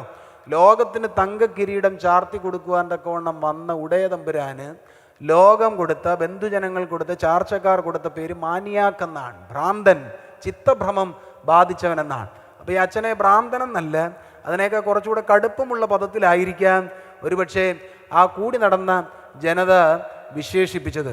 അപ്പോൾ ഒരു ജനത മുഴുവനും ഈ അച്ഛനെ ഭേദ്യം ചെയ്യുവാൻ തുടങ്ങിയാണ്. എങ്കിലും നാമമാത്രമായ ആളുകൾ അച്ഛൻ്റെ കൂടെ പോകുവാൻ തയ്യാറാകുന്നുണ്ട്. അപ്പോൾ കുറേ ജനത ഇറങ്ങി താഴേക്ക് പോവുകയാണ്. ഇറങ്ങി താഴേക്ക് വരുന്ന മനുഷ്യരുടെ ചിന്ത, എങ്ങനെ നമുക്ക് ഈ അച്ഛൻ്റെ കൂടെ നടക്കുന്ന മനുഷ്യരെ കൂടെ തിരിച്ച് താഴേക്ക് കൊണ്ടുവരാൻ പറ്റും. അതെപ്പോഴും അങ്ങനെ തന്നെയാണല്ലോ. അതാണ് ഞാൻ പറഞ്ഞത്, ധാർമ്മികരെ പോലും വീഴിക്കാൻ വഴി നോക്കുന്നുവെന്ന്. നന്മയിൽ പോകാൻ ആഗ്രഹിക്കുന്ന മനുഷ്യനെ കൂടെ എങ്ങനെ പിടിച്ചുകൊണ്ട് വരാൻ പറ്റുമെന്നുള്ളതാണ് നമ്മുടെയൊക്കെ ചിന്ത. ഈ ഇറങ്ങിപ്പോയ മനുഷ്യരുടെയും ചിന്ത അതാണ്. അതൊരു മുക്കുവ ഗ്രാമമായിരുന്നു. അതുകൊണ്ട് അവരുടെ കൂട്ടത്തിലുള്ളൊരു വിരുദ്ധൻ പറഞ്ഞു, ഈ കയറിപ്പോയ എല്ലാവരെയും തിരിച്ചു കൊണ്ടുവരാൻ ഒരു എളുപ്പ വഴിയുണ്ട്. ഇത് വേറെ ഒന്നുമല്ല, നമ്മുടെ നദിയിൽ ഊത്തമീൻ പെരുകിയിട്ടുണ്ട്, സാൽമൺ ഫിഷ്. ഊത്തമീൻ പെരുകിയിട്ടുണ്ടെന്ന് പറഞ്ഞാൽ ഇവരച്ഛനെയും ബാക്കിയുള്ള ദൈവദർശനം എല്ലാം വിട്ടിട്ട് താഴേക്ക് ഇറങ്ങി വരും. കാരണം ഉപജീവന അന്നവിചാരമാണല്ലോ ആദ്യത്തെ മുന്നവിചാരമായിട്ടുള്ളത്. അതുകൊണ്ട് ഊത്തമീൻ പെരുകിയിട്ടുണ്ടെന്ന് പറഞ്ഞാൽ, ചാകരയാണെന്ന് പറഞ്ഞാൽ അവർ ഇറങ്ങിപ്പോരുമെന്ന് പറഞ്ഞു. അപ്രകാരം അവർ താഴെ എന്ന് വിളിച്ചു പറയുന്നുണ്ട്, നമ്മുടെ നദിയിൽ ഇത് ധാരാളം മത്സ്യസമ്പത്തുണ്ടായിരിക്കുന്നു, നിങ്ങൾ ഇറങ്ങി വരിക എന്ന് പറഞ്ഞു. ഉടനെ എന്നാൽ അച്ഛൻ ഇനി ബാക്കി യാത്ര ചെയ്തെന്ന് പറഞ്ഞ് ബാക്കിയുള്ളവരുടെ യൂത്തമീൻ്റെ പുറകെ ഇറങ്ങിപ്പോരുന്നു. ഇത് ജീവിതത്തിലെ ഒരു യാഥാർത്ഥ്യമാണ്. നമ്മുടെയൊക്കെ ജീവിതത്തിൽ വലിയ ദർശനങ്ങൾ കാണുവാനും വലിയ സ്വപ്നങ്ങൾ കാണുവാനും തക്കവണ്ണമൊക്കെ ആഗ്രഹിച്ച് നമ്മളൊക്കെ യാത്ര ചെയ്യും. പക്ഷേ നമ്മൾ ഇറങ്ങി വരുന്നത് നിസ്സാരമായ പല കാര്യങ്ങളുടെയും പേരിൽ താഴേക്ക് ഇറങ്ങി വരുന്ന മനുഷ്യരുണ്ട്. എന്നിട്ട് ഒരു മനസാക്ഷി കുത്തും ഇല്ലാതെ നമ്മളൊക്കെ നമ്മുടെ പ്രാർത്ഥനാ യോഗത്തിൽ പോയിരുന്ന് പാടും, മണ്ണേ പ്രതി മാണിക്യം വെടിയില്ല ഞാനെന്ന്. നമ്മുടെ ചിന്ത മുഴുവൻ ഈ മണ്ണിലുള്ള വസ്തുക്കളിലും ഒക്കെ ഇങ്ങനെ കുടുങ്ങിക്കിടക്കുകയാണ്. എന്നിട്ട് നമ്മളൊരു മനസാക്ഷി കുത്തുമില്ലാതെ ഞങ്ങളൊക്കെ വലിയ ആളുകളാണെന്ന് വിചാരിച്ച് ഇങ്ങനെ യാത്ര തുടരുകയാണ്. എന്നെ കേൾക്കുന്ന പ്രിയമുള്ളവരെ, നമുക്ക് നമ്മുടെ ലോക ജീവിതത്തിൽ പരിമിതികളെയാണ് അതിജീവിക്കുവാൻ തക്കവണ്ണം സാധിക്കേണ്ടത്. പരിമിതിയെ അതിജീവിച്ചൊരു ശ്രേഷ്ഠനാകുന്ന മനുഷ്യനുണ്ട് വിശുദ്ധ വേദപുസ്തകത്തിൽ. കർത്താവ് പറഞ്ഞതാണ്, വേറെ ആരുമല്ല, മുടിയൻ പുത്രനാണ്. അദ്ദേഹത്തെ എത്ര കണ്ട് അഭിനന്ദിച്ചാലും മതിയാവുകയില്ല. ഒന്ന് ചിന്തിച്ച് നോക്കിക്കുക, എല്ലാം നഷ്ടമായിപ്പോയി. പിതാവിനോടുള്ള ഓഹരി ചോദിച്ചു വാങ്ങിച്ചു, എല്ലാവരെയും പിണക്കി, സ്വത്തുക്കൾ നാനാവിധമാക്കി കളഞ്ഞു. യഥാർത്ഥത്തിൽ അവൻ ഇനി ആത്മഹത്യയല്ലാതെ വേറൊരു വഴിയില്ലായിരുന്നു. പക്ഷേ ഈ മനുഷ്യൻ ചെയ്തതെന്താണ്? അവൻ പറഞ്ഞു, ഞാൻ എഴുന്നേൽക്കും, എൻ്റെ അപ്പൻ്റെ ഭവനത്തിലേക്ക് പോകും. നമ്മുടെയൊക്കെ ജീവിതത്തിൽ ഉണ്ടാകേണ്ട വിചാരം ഇതാണ്. പരിമിതികളിൽ നിന്ന് അതിനെ അതിജീവിച്ച് എഴുന്നേൽക്കുവാൻ തക്കവണ്ണം നമുക്ക് സാധിക്കണം. അങ്ങനെയെങ്കിൽ നിരാശ നമ്മളെ ബാധിക്കുകയില്ല.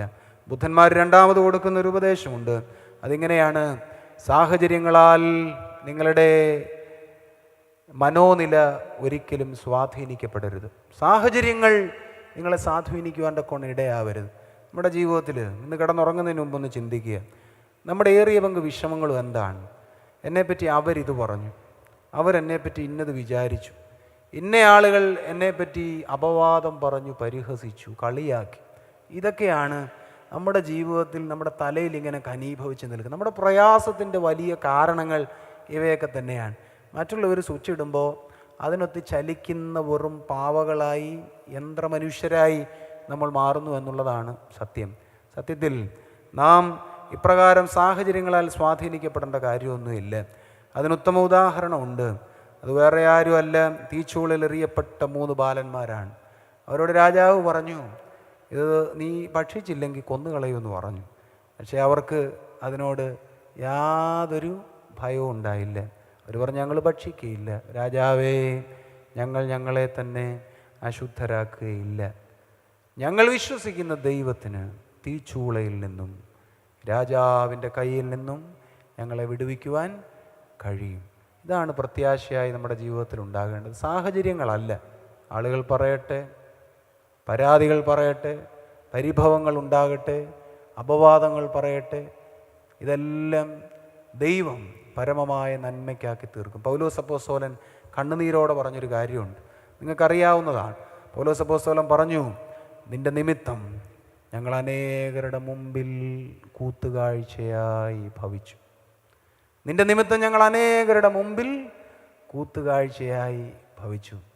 ദൈവസന്നിധി കരഞ്ഞു പറഞ്ഞതാണ്, ക്രിസ്തുവേ, നിന്റെ സുവിശേഷം അറിയിക്കാൻ ഞങ്ങൾ പലയിടങ്ങളിൽ പോയി.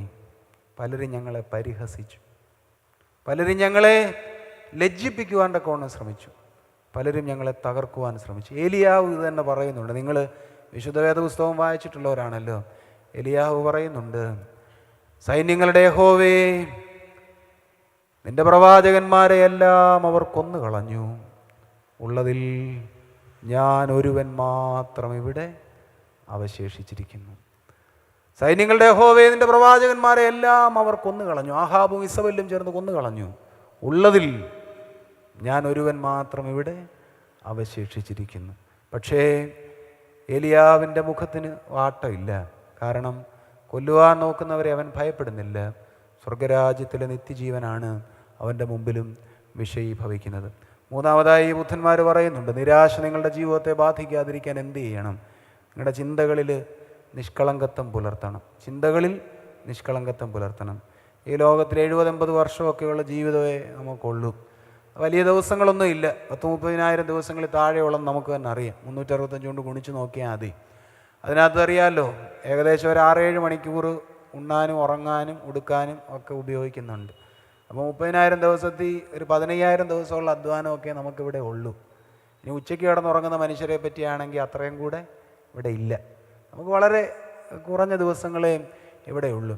എല്ലാ മനുഷ്യർക്കും പ്രവർത്തിക്കുവാനുള്ള സ്പേസ് ദൈവം നൽകിയിട്ടുണ്ട്. നമ്മുടെ വിചാരം മുഴുവനും അവനെ വെട്ടി എങ്ങനെ എനിക്ക് കയറാൻ പറ്റും, ഇതാണ്. അവനെ മറികടന്ന് എനിക്ക് എങ്ങനെ കയറാൻ പറ്റും? ഇതാണ് നമ്മുടെ ചിന്തകളിൽ ഇങ്ങനെ ഘനീഭവിക്കുന്നത് മുഴുവനും. അതുകൊണ്ട് എന്താ പ്രയാസം? അതുകൊണ്ടുള്ള പ്രയാസം, നമുക്കൊരു സ്വസ്ഥതയില്ല, നമ്മുടെ വീട്ടിലൊരു സ്വസ്ഥതയില്ല, നമ്മൾ ചെന്നെത്തുന്ന ഇടങ്ങളിൽ സമാധാനമില്ല. ഇങ്ങനെ വലിയ പ്രതിബന്ധങ്ങളാണ്. അതുകൊണ്ട് ചിന്തകളിൽ നിഷ്കളങ്കത്വം പുലർത്തുക. ദൈവം കൈപിടിച്ച് നമ്മളെ വഴി നടത്തിക്കൊള്ളും. കേൾക്കുന്ന പ്രിയമുള്ളവരെ, നിരാശകളിൽ പ്രത്യാശയുടെ തിരി തെളിയിക്കുവാനാണ് ദൈവം നമ്മെ ക്ഷണിച്ചിരിക്കുന്നത്. നമ്മുടെ സാന്നിധ്യം അനേകർക്ക് ആശ്വാസമാകണം. കർത്താവിൻ്റെ ശിഷ്യന്മാർ പോയ ഇടങ്ങളിലെല്ലാം സുവിശേഷം പറഞ്ഞുകൊണ്ട് മാത്രമല്ല ആളുകളെ കിട്ടിയത്. അതിന് പ്രത്യേകിച്ചൊരു കാരണം കൂടിയുണ്ട്. അവരുടെ സാന്നിധ്യം ആശ്വാസകരമായിരുന്നു. Healing presence. നമ്മുടെ സാന്നിധ്യം അനേകർക്ക് ആശ്വാസമാകണം. ചില മനുഷ്യരൊക്കെ നമ്മുടെ അടുത്ത് വന്ന് നിൽക്കുമ്പോൾ നമുക്ക് എന്ത് ആശ്വാസം, അവരൊന്നും പറഞ്ഞില്ലെങ്കിൽ എന്ത് ആശ്വാസമാണ്. എന്നാൽ ചില മനുഷ്യരൊക്കെ നമ്മുടെ അരികെ വന്ന് നിൽക്കുമ്പോൾ നമ്മുടെ സങ്കടവും ഭാരവും ഒക്കെ ഇരട്ടിയായി കൂടുകയാണ്. നമ്മുടെ സാന്നിധ്യം അനേകർക്ക് ആശ്വാസം പകരുന്നതായി തീരട്ടെ. ഇനി നാം ചിന്തിക്കുന്നത്, എന്തുകൊണ്ടാണ് ഈ പോയ 10 മനുഷ്യർ നിരാശ ബാധിച്ചവരായി തിരികെ പോകുന്നത്? പോയ 10 പേര് എന്തുകൊണ്ടാണ് നിരാശ ബാധിച്ച് തിരികെ പോകുന്നത്? ഞാനിവിടെ കാലേബിൻ്റെ 1ാമത്തെ പ്രത്യേകത പറഞ്ഞു. ഇനി ഒരു പ്രത്യേകത കൂടിയുണ്ട്. അതിനു മുമ്പ് ഈ പോയ 10 മനുഷ്യർ എന്തുകൊണ്ട് നിരാശ ബാധിച്ച് തിരികെ വന്നു? അതിന് 4 കാരണങ്ങളുണ്ട്. ആ കാരണങ്ങളെ നമുക്ക് ചിന്തിക്കാം. അത് ഈ തിരുവചന ഭാഗത്ത് നമുക്ക് വായിക്കുവാൻ തക്കവണ്ണം സാധിക്കുന്നത് തന്നെയാണ്. അവർ നിരാശ ബാധിച്ച് തിരികെ വന്നതിൻ്റെ 1ാമത്തെ കാരണമെന്ന് പറഞ്ഞാൽ, അവർക്ക് കാത്തിരിക്കുവാൻ തക്കവണ്ണമുള്ള സന്നദ്ധത ഇല്ല. കാത്തിരിക്കുവാൻ തക്കവണ്ണം അവർക്ക് സന്നദ്ധത ഇല്ല. എന്നെ കേൾക്കുന്ന പ്രിയമുള്ളവരെ, നമ്മൾ ജീവിക്കുന്ന ഈ ജീവിത കാലഘട്ടം എന്ന് പറഞ്ഞാൽ അതിവേഗതയുടെ കാലഘട്ടമാണ്. നിങ്ങൾ ഈ സിറ്റിയിലേക്ക് ഇറങ്ങി നിന്ന് കഴിഞ്ഞാൽ എന്ത് ബോർഡ് എഴുതിയിട്ടുണ്ടെങ്കിലും അതിൻ്റെ എല്ലാം ആദ്യത്തെ വാക്ക് ഫാസ്റ്റ് എന്നായിരിക്കും. Fast internet, fast money transfer, അതിനോടൊപ്പം തന്നെ ഫാസ്റ്റ് ഫുഡ്, ഇങ്ങനെയുള്ള പേരുകളാണ് നാം കാണുന്ന ഇടങ്ങളിലെല്ലാം ഉള്ളത്. അതിവേഗതയുടെ ഒരു കാലത്തിലാണ് നമ്മൾ ജീവിക്കുന്നത്. എല്ലാം നമ്മൾ ഇരിക്കുമ്പോൾ വളരെ പെട്ടെന്ന് കിട്ടണം. നമ്മുടെ ഈ വളർന്നു വരുന്ന കുഞ്ഞുങ്ങൾക്ക് പോലും ആ ചിന്തയാണ്. ഉദാഹരണം പറയാം, നിങ്ങളുടെ കുഞ്ഞുങ്ങളെ ഉണ്ണാനും ഉറക്കാനും ഒക്കെ ആശ്രയം യൂട്യൂബും അതിനകത്തെ പാട്ടും ഒക്കെ ആണല്ലോ. നമ്മുടെ കൊച്ചു കുഞ്ഞുങ്ങൾക്ക് കൊടുക്കുന്ന മുഴുവനും അതാണ്. നമ്മളിവിടെ ഈ 4G കഴിഞ്ഞ് 5G ഒക്കെ ആയെന്ന് പറയുന്നെങ്കിലും നമ്മുടെ ഗ്രാമപ്രദേശങ്ങളിലൊന്നും ഈ 5G നെറ്റ്വർക്കൊന്നും അത്ര സ്പീഡിലൊന്നും വർക്ക് ചെയ്യുന്നില്ലെന്ന് നമുക്ക് തന്നെ അറിയാവുന്ന കാര്യമാണ്. നമ്മളൊരു മണിക്കൂറുള്ളൊരു വീഡിയോ നമ്മുടെ കുഞ്ഞിനെ കിടത്തി ഉറക്കാൻ അല്ലെങ്കിൽ ഭക്ഷണം കഴിക്കാൻ തക്കൊണ്ട് ഇങ്ങനെ പ്ലേ ചെയ്ത് കുഞ്ഞിൻ്റെ കയ്യിലേക്ക് ഒരു മൊബൈൽ ഫോൺ കൊടുക്കുകയെന്ന് വെച്ചോ, ഈ 1 മണിക്കൂറുള്ള വീഡിയോ അല്പം ഒന്ന് പ്ലേ ചെയ്തതിന് ശേഷം ഇങ്ങനെ ബഫർ ചെയ്യും, കറങ്ങിക്കൊണ്ടിരിക്കുമ്പോൾ 1 സെക്കൻഡൊക്കെ നമ്മുടെ കൊച്ചുങ്ങൾ നോക്കും. അത് കഴിഞ്ഞാൽ പിന്നെ ഫോൺ എടുത്ത് തെക്കോട്ടോ വടക്കോട്ടോ ഒരു എയറായിരിക്കും. നമ്മൾ കണ്ടുകൊണ്ടിരിക്കുന്നതാണ്. കാര്യം ഈ സാധനം ഇത് യാതൊരു വിഘ്നവും കൂടാതെ ഇങ്ങനെ പ്ലേ ചെയ്യണമെന്നുള്ളതാണ് ഈ കൊച്ചു കുഞ്ഞുങ്ങളുടെ വരെയും മനസ്സിലുള്ള ആഗ്രഹം. ഇപ്പോൾ ജനിച്ച പൊടിക്കുഞ്ഞുങ്ങളുടെ വരെ മനസ്സിലുള്ള ആഗ്രഹം അതാണ്. കാത്തിരിക്കാനുള്ള സന്നദ്ധതയൊന്നും അവർക്കില്ല. എല്ലാം വളരെ പെട്ടെന്ന് കയ്യിൽ കിട്ടണം. അതാണ് അവരുടെ വലിയ ആഗ്രഹം എന്ന് പറഞ്ഞാൽ. എത്ര എതിർക്കാൻ ശ്രമിച്ചാലും അതാണ് യാഥാർത്ഥ്യം. പക്ഷെ പഴയ കാലത്തെ മനുഷ്യർക്ക് കുറേ കൂടെ ക്ഷമയുണ്ടായിരുന്നുള്ളതിൻ്റെ കാരണം, നമ്മുടെ ഇവിടെ ഇരിക്കുന്ന ഏറിയ പങ്കാളികളുടെയും ജീവിത പങ്കാളികളൊക്കെ വിദേശത്ത് പോയ സമയത്ത് അവർക്കാകെ കൂടെ നമ്മൾ എന്ത് കൊടുക്കും? നമ്മൾ വിളിക്കാൻ തക്കോണം ഇന്നത്തെ പോലെ ഈ വാട്സപ്പോ മെസ്സഞ്ചറോ അല്ലാതെയുള്ള ഈ IMO ഉൾപ്പെടെയുള്ള യാതൊരു നെറ്റ്വർക്കുകളും നമുക്കില്ല, ആപ്ലിക്കേഷനുകളും നമുക്കില്ല. ആകെ കൂടെ ആഴ്ചയിൽ ഒരിക്കലൊരു മിസ് കോളാണ് വീട്ടിലേക്ക് അയക്കുന്ന കാര്യം. ഒരു കോൾ വിളിക്കണമെങ്കിൽ 50 രൂപ 100 രൂപയായിരുന്നു. അതുകൊണ്ട് എല്ലാ ദിവസവും കൃത്യമായി ഇത്ര സമയം 7 മണിയാകുമ്പോൾ മിസ് കോൾ അടിക്കുക. അത് പറയും ഇത് അച്ചായനാണ് വിളിക്കുന്നതെന്നാണ് നമ്മുടെ ബോധ്യം. ജീവിച്ചിരിക്കുന്നു എന്നുള്ളതിൻ്റെ അടയാളം ആ മിസ് കോളായിരുന്നു. ആഴ്ച ഒരിക്കലൊക്കെ വിളിക്കുകയുള്ളൂ. വിളിച്ചാൽ പോലും വളരെ പെട്ടെന്ന് ഇവിടെ സുഖം അവിടെ സുഖം എന്നാൽ ശരി എന്ന് പറഞ്ഞങ്ങ് വെക്കുകയുള്ളൂ. ഇപ്പോഴാണല്ലോ നമ്മുടെ ഗൾഫുകാർ വിളിച്ചാൽ നമ്മൾ ഫോൺ എടുക്കാറില്ല, വേറൊന്നും കൊണ്ടില്ല, ഇത് വെക്കത്തില്ല. കാരണം അവർ ജോലിയൊക്കെ പൂർത്തീകരിച്ച് കഴിഞ്ഞ് വന്നെന്നാണ് വിളിക്കുന്നത്. അതുകൊണ്ട് നമുക്കറിയാം, നമ്മൾ പല കാര്യങ്ങളും തിരക്കിട്ട് നിൽക്കുന്നത് കൊണ്ട് നമ്മളിങ്ങനെ അവർ വിളിച്ച് പല കാര്യങ്ങൾ ഇങ്ങനെ ചോദിച്ചുകൊണ്ടിരിക്കും. അപ്പോൾ നമുക്കറിയാം സ്വാഭാവികമായും സംഭാഷണം നീണ്ടുപോകും എന്നുള്ളത് കൊണ്ട് നമ്മൾ ഇച്ചിരി തിരക്കിലൊക്കെ നിൽക്കുകയാണെങ്കിൽ നമ്മൾ ഫോൺ എടുക്കാറില്ല. എന്നാൽ പഴയ കാലത്തൊന്ന് ആലോചിച്ച് നോക്കിയേ, ആകെ കൂടെ ഒരു മിസ് കോളാണ്. പിന്നെ അവരുമായിട്ട് സംഭാഷണം നടത്താനുള്ള ആകെ കൂടെയുള്ള ഉപാധി എന്താണ്? ഒരു കത്ത് എഴുതുക എന്നുള്ളതാണ്. ഒരു പേപ്പർ എടുക്കും, അതിനുശേഷം 1 മാസക്കാലത്തെ സകല കാര്യങ്ങളും കാച്ചി കുറുക്കി ഇങ്ങനെ എഴുതും. അത്ര സുന്ദരം, നമ്മൾ എഴുത്ത് പഠിച്ചതൊക്കെ അങ്ങനെയാണ്. അത്ര സുന്ദരമായി 1 മാസക്കാലത്തെ കാര്യങ്ങളെല്ലാം എഴുതും. ഇത് ഭംഗിയായി പ്രാർത്ഥിച്ച് ഒട്ടിച്ച് കൊണ്ടുവന്നിടും. ഈ സാധനം ഇവിടുന്ന് അവിടെ ചെല്ലണമെങ്കിൽ ഒരു 10 ദിവസം എടുക്കും. ഈ 10 ദിവസം അവിടെ ചെന്നിട്ട് അവിടുന്ന് മറുപടി വരണമെങ്കിൽ പിന്നെ ഒരു 20 ദിവസമുണ്ട്. ആ ഒരു 20 ദിവസം കൂടെ കൂട്ടുമ്പോൾ ഒരു 30 ദിവസമായി. അതായത് ഒരു മാസക്കാലത്തെ താമസമാണ് ഒരു കാര്യം ഇവിടുന്ന് എഴുതി അറിയിച്ച് അവിടുന്ന് ആ പരിപൂർണമാകുന്ന വിശദമാകുന്ന ഒരു റിപ്ലൈ കിട്ടാൻ. പക്ഷേ അത് കിട്ടാൻ തക്കവണ്ണം നമ്മൾ കാത്തിരുന്നു. ഇവിടെ ഇരുന്ന മുതിർന്നവരൊക്കെ കാത്തിരുന്നു. അവർക്കാർക്കും നിരാശ തോന്നിയില്ല. കാര്യം കാലം നമ്മളെ ക്ഷമ പഠിപ്പിച്ചിരുന്നു. എന്നാൽ ഇപ്പം അങ്ങനെയല്ല. ഞാൻ നേരത്തെ പറഞ്ഞതുപോലെ എല്ലായിടത്തും വേഗതയാണ്, വളരെ വേഗതയാണ്. അവിടെ എല്ലാം നമ്മുടെ വിരൽത്തുമ്പി വളരെ പെട്ടെന്ന് കിട്ടണം. ഇതുപോലെ തന്നെയുള്ള ചിന്തയാണ് ഈ പോയ 10 മനുഷ്യരെയും ബാധിച്ചത്. ദൈവം കൂടെ ഉണ്ടെന്നൊന്നും അവർ ഓർത്തില്ല. അവർ വിചാരിച്ചു, ഞങ്ങൾ കാനാൻ്റെ വാതിക്കൽ ചെന്നു, ഇപ്പം അകത്ത് കയറണം, ഇപ്പം ഞങ്ങൾക്ക് ആ ദേശം കൈവശമാക്കണം. കാത്തിരിക്കുന്നവർ മാത്രമേ ദർശനങ്ങളെ കണ്ടിട്ടുള്ളൂ. കാത്തിരിക്കുന്നവർ മാത്രമേ അനുഗ്രഹം പ്രാപിച്ചിട്ടുള്ളൂ. വിശുദ്ധ വേദപുസ്തകം തരുന്ന ഉറപ്പതാണ്. നമ്മുടെ കർത്താവിൻ്റെ ആശ്വാസമുള്ള വലത്തുകരം അനുഭവിച്ചറിഞ്ഞ എല്ലാവരും കാത്തിരുന്നവരാണ്. രക്തസ്രാവക്കാരി സ്ത്രീ 12 വർഷം കാത്തിരുന്നു. തളർവാദക്കാരൻ 38 വർഷം കാത്തിരുന്നു. കൂനിയായ സ്ത്രീ 18 വർഷം കാത്തിരുന്ന് പ്രാപിക്കുന്നതൊന്നും പാഴായി പോവുകയില്ല. നമ്മുടെ കർത്താവിനെ കാണുവാൻ തക്കവണ്ണം ഓടിപ്പോയി. കർത്താവിൻ്റെ 2 ശിഷ്യന്മാർ ഓടിപ്പോയി, പത്രോസും യോഹന്നാനും.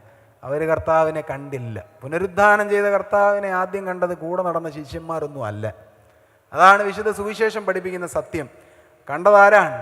കണ്ടത് മഗ്ദലക്കാരി മറിയയാണ്. തെരുവ് പെണ്ണെന്ന് വിളിക്കപ്പെട്ട, ഗണികയെന്ന് വിളിച്ച് മാറ്റി നിർത്തപ്പെട്ട മഗ്ദലക്കാരി മറിയയാണ് നമ്മുടെ കർത്താവിനെ ആദ്യമായി കണ്ടത്. കാര്യം എന്താ? കല്ലറയുടെ വാതിക്കൽ തലതല്ലി കരഞ്ഞുകൊണ്ട് അവൾ നിന്നു. പുനരുദ്ധാനം ചെയ്ത ക്രിസ്തു ചോദിച്ച ആദ്യത്തെ ചോദ്യം ആ സ്ത്രീയോടാണ്. സ്ത്രീയെ, നീ എന്തിന് കരയുന്നു? രണ്ടാമത്തെ ചോദ്യവും അവരോടാണ്. സ്ത്രീയെ, നീ ആരെ തിരയുന്നു? എന്നെ കേൾക്കുന്ന പ്രിയമുള്ളവരെ, കാത്തിരിക്കുവാൻ സന്നദ്ധതയുണ്ടെങ്കിൽ സ്വർഗീയ കനാൻ നമുക്ക് മുമ്പിൽ തുറക്കപ്പെടും, സംശയമൊന്നും വേണ്ട. രണ്ടാമതായി, ഈ പോയ 10 പേർക്ക് നിരാശ ബാധിച്ചത് എന്തുകൊണ്ടാണ്?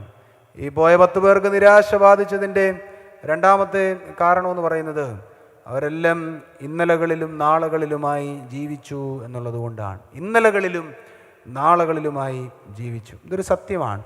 ഇവരവിടേക്ക് ചെന്നപ്പോൾ ഈ മനുഷ്യരെ കണ്ടപ്പോൾ അവർ പറഞ്ഞത് എന്താ? സംഖ്യാപുസ്തകത്തിലുണ്ട്. അവർ പറഞ്ഞത് ഇങ്ങനെയാണ്: ഈ കൊള്ളയായി പോകുന്ന ദേശത്തേക്ക് ഞങ്ങളെ എന്തിനു കൊണ്ടുവന്നു? മിസ്രൈമിൽ ഞങ്ങൾ ഇറച്ചിക്കലങ്ങളുടെ അരികിലിരിക്കുകയും തൃപ്തിയാകും വണ്ണം ഭക്ഷണം കഴിക്കുകയും ചെയ്ത ആ ദേശത്ത് വെച്ച് മരിച്ചിരുന്നുവെങ്കിൽ കൊള്ളാമായിരുന്നു. ഞങ്ങളെ എന്തിനാണ് ഇങ്ങോട്ട് കൊണ്ടുവന്നത്? ഞങ്ങളെ അവർ കൊന്നുകളയുമല്ലോ. ഇത് നമ്മുടെ ജീവിതത്തിലും ഉള്ളതാണ്. നമ്മൾ ഇന്നലകളിൽ ജീവിക്കുന്ന ഒത്തിരി മനുഷ്യരുണ്ട്. 40% മനുഷ്യർ ഇന്നലകളിൽ ജീവിക്കുകയാണ്. 50% മനുഷ്യർ നാളുകളിലാണ് ജീവിക്കുന്നത്. നാളെ പറ്റിയുള്ള ഭാരങ്ങൾ. ഇവർക്ക് നാളെ പറ്റിയുള്ള ഭാരം ഉണ്ടായിരുന്നു. ഇത് പറഞ്ഞ് ഞങ്ങളെ കൊന്നുകളയും അവിടെ ചെന്നാൽ. നാളെ എങ്ങനെ അവിടെ കഴിയും? 10% മനുഷ്യരെ ഇന്നിൽ ജീവിക്കുന്നുള്ളൂ. ക്രിസ്തു ആഗ്രഹിക്കുന്നത് ഇന്നിൽ ജീവിക്കുക എന്നുള്ളതാണ്. ഇന്നിൻ്റെ സന്തോഷങ്ങൾ അറിഞ്ഞ് ജീവിക്കുക, ഇന്ന് ദൈവം നൽകുന്ന സമാധാനം അനുഭവിക്കുക. അതാണ് നമ്മിൽ നിന്ന് ദൈവം ആഗ്രഹിക്കുന്നത്. ഈ പോയ 10 പേർക്കും അതിന് സാധിച്ചില്ല. അവർ ഇന്നലകളിലും നാളുകളിലുമായി മാത്രം ജീവിച്ചു. മൂന്നാമതായി, ഈ പോയ 10 പേർക്ക് സംഭവിച്ച അപജയം എന്താണ്? വേറെ ഒന്നുമല്ല, ബന്ധങ്ങളില്ലാതെ തനിച്ച് ജീവിക്കുവാൻ അവർ ഇഷ്ടപ്പെട്ടു. ഇതിങ്ങനെ ഒരു വായനയുണ്ട്. ഈ പോയ മനുഷ്യർ എന്തുകൊണ്ടാണ് ഇവരെ എല്ലാം കൂടെ ആദ്യം തന്നെ കാനാനിലേക്ക് പ്രവേശിക്കാതെ തിരിച്ചു വിളിച്ചുകൊണ്ട് പോയത്? അത് അവരുടെ മനസ്സിലൊരു അസൂയ കലർന്ന ചിന്തയുണ്ടായി എന്നുള്ള രേഖപ്പെടുത്തലുകളൊക്കെ ഉണ്ട്. അതായത് അവർ ചിന്തിച്ചു, ഈ ജനത മുഴുവനൂടെ വാഗ്ദത്ത ദേശത്തേക്ക് പ്രവേശിച്ചാൽ അവിടെയുള്ള വിളവുകളെല്ലാം കൂടെ ഇവർ അപഹരിച്ചു കളയും. നമുക്കെപ്പോഴും അങ്ങനെ ഒരു ചിന്തയുണ്ടല്ലോ. ഈ അസൂയ നമുക്ക് വർക്കൗട്ട് ചെയ്യും. നമ്മുടെ വിവാഹ കൂദാശയെ പോലും പറയുന്നുണ്ട്, കുടുംബജീവിതത്തിൽ ബാധിക്കാവുന്നൊരു വലിയ അപകടമാണ് അസൂയ എന്നുള്ളത്. അവിടെയാണ് വിവാഹ ജീവിതത്തിൽ നമ്മുടെ ആരാധനാക്രമത്തിൽ സുറിയാനി പിതാക്കന്മാർ കൃത്യമായി എഴുതിയത്: മരണകരമായ അസൂയയിൽ നിന്ന് ദൈവം നിങ്ങളെ സംരക്ഷിക്കുമാറാകട്ടെ. മരണകരം എന്നാണ് അതിനെ വിളിച്ചിരിക്കുന്നത്. ആർക്കെങ്കിലും ഒരാൾക്ക് അസൂയ അടിച്ചു പോയാൽ മതി. ഭർത്താവിൻ്റെ വളർച്ചയിൽ ഭാര്യയ്ക്കോ, ഭാര്യയുടെ കഴിവിൽ ഭർത്താവിനോ അസൂയ അടിച്ചു പോയാൽ മതി. പിന്നെ ആ ജീവിതം താളഭംഗങ്ങൾ ഉള്ളതായിത്തീരും, സംശയമൊന്നും വേണ്ട. ഈ ജനതയ്ക്ക്, ഈ പോയ 10 പേർക്ക് അസൂയ ബാധിച്ചു. ഇവരെല്ലാം കൂടെ കയറിയാൽ ഇതെല്ലാം അവരുപയോഗിച്ച് തീർക്കും. അതുകൊണ്ട് ഇത് നമുക്ക് മാത്രം അനുഭവിക്കാനുള്ളതാണ്. നമുക്ക് മാത്രം അനുഭവിക്കാം. ഇവരെ ഭയപ്പെടുത്തി വിട്ടാൽ ഈ ജനത തിരികെ പോകും. നമുക്കിത് അനുഭവിക്കാം. എന്നെ കേൾക്കുന്ന പ്രിയമുള്ളവരെ, ഇത് ശുഭകരമല്ല. നമ്മുടെ ഈ നാട്ടിൽ നിന്ന് ഈ വിദേശത്തേക്കൊക്കെ കുടിയേറ്റം ഉണ്ടായപ്പോൾ, പ്രത്യേകിച്ച് അമേരിക്കയിലേക്കൊക്കെ കുടിയേറ്റം ഉണ്ടായപ്പോൾ, ഇവിടുന്ന് പോയ മനുഷ്യരെല്ലാം അവരുടെ വിദ്യാഭ്യാസ യോഗ്യത കൊണ്ട് പോയതാണെന്ന് നിങ്ങൾ കരുതുന്നുണ്ടോ? ഇല്ല. അവരുടെ വിദ്യാഭ്യാസ യോഗ്യത കൊണ്ട് മാത്രമൊന്നും പോയതൊന്നുമല്ല. അവരെങ്ങനെ പോയെന്ന് വെച്ചാൽ കുടുംബത്തിൽ നിന്ന് ഒരാൾ പോയി, ബാക്കിയുള്ളവരെയും കൂടെ കൊണ്ടുപോകാം എന്ന് വെച്ച് അവർ ചേർത്ത് നിർത്തി കൊണ്ടുപോയതാണ്. അങ്ങനെയൊക്കെ ജീവിച്ച മനുഷ്യർ ഒത്തിരി പേര് ഇവിടെ ഉണ്ട്. എന്നാൽ ഇതൊന്നുമില്ലാതെ അസൂയ മാത്രം ബാധിച്ച്, തിമിരം മാത്രം ബാധിച്ച് സഹോദരന് കൊടുക്കേണ്ടത് കൂടി പിടിച്ചു വച്ചിരിക്കുന്ന മനുഷ്യരുമുണ്ട്. അങ്ങനെയുള്ള മനുഷ്യർ നമ്മുടെ ഇടങ്ങളിലുണ്ട്. മറന്നു പോകരുത്. അസൂയ ജീവിതത്തിൽ നമുക്ക് നിഴല് പോലെ വീണുപോയി കഴിഞ്ഞാൽ പിന്നെ ഒന്നും ശുഭകരമായി തീരുകയില്ല. അതുകൊണ്ടാണ് ഇവിടെ നാം കാണുന്നത്, ഒരു ബന്ധങ്ങളില്ലാതെ തനിച്ച് ജീവിക്കാൻ തക്കവണ്ണം ആഗ്രഹിച്ചു. ഒരു മനുഷ്യൻ ഈ ലോകത്തിൽ വെച്ച് ലഭിക്കാവുന്ന ഏറ്റവും വലിയ പുണ്യം എന്താ?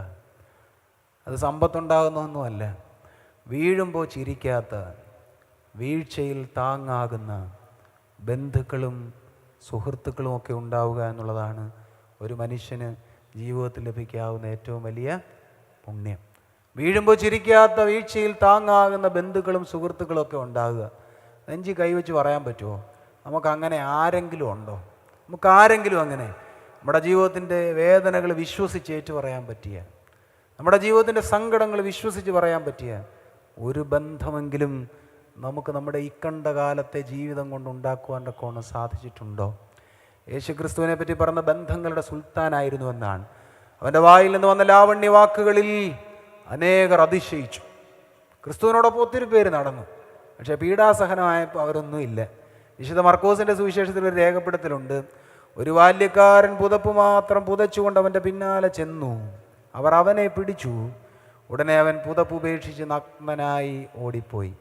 ബന്ധങ്ങളുടെ സുൽത്താനായ യേശു ക്രിസ്തുവിന് തൻ്റെ ജീവിതത്തിൻ്റെ പരിദേവനങ്ങളിൽ, സങ്കടങ്ങളിൽ കൂടെ നിൽക്കാൻ പോലും ആരും ഉണ്ടായിരുന്നില്ല. അപ്പോൾ ആരും ഇല്ലാത്ത നമുക്ക് ആരെങ്കിലും ഉണ്ടാവുമോ? ഇല്ല. അതുകൊണ്ട് ഈ ലോക ജീവിതത്തിൽ ലഭിക്കാവുന്ന ഒരു വലിയ പുണ്യമെന്ന് പറഞ്ഞാൽ നല്ല ഹൃദയാർദ്രതയുള്ള ബന്ധങ്ങൾ കടന്നു പോകുന്നതിന് മുൻപ് ഉണ്ടാക്കിയെടുക്കുക എന്നുള്ളതാണ്.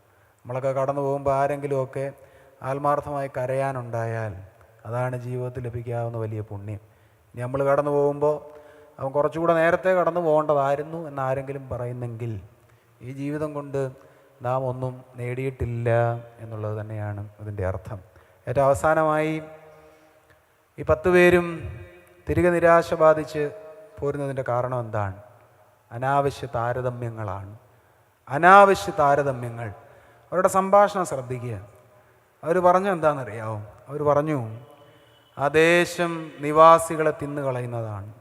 അവിടെ അനാക്യ മല്ലന്മാരുണ്ട്, അവർ നമ്മളെ തിന്നുകളയും, അതുകൊണ്ട് നമുക്ക് തിരിച്ചു പോകാം.